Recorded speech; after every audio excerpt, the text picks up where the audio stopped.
Die verbinding is, die korrekte antwoord is B, onversadig en vertak.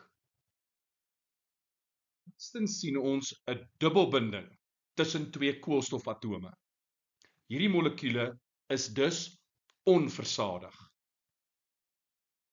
Hier is die langste ketting wat die funksionele groep insluit.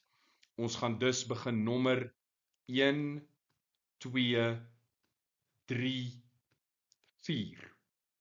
Op die derde koolstof sien ons wel, ons het 'n metielgroep as 'n sytak.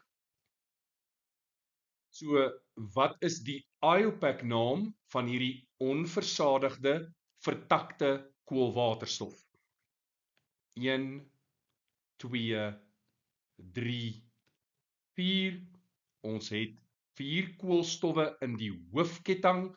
Dit gaan met ander woorde buut-1,1 wees, maar op die derde koolstof het ons 'n metielgroep. So die IUPAC naam is 3-metiel buut-1,1.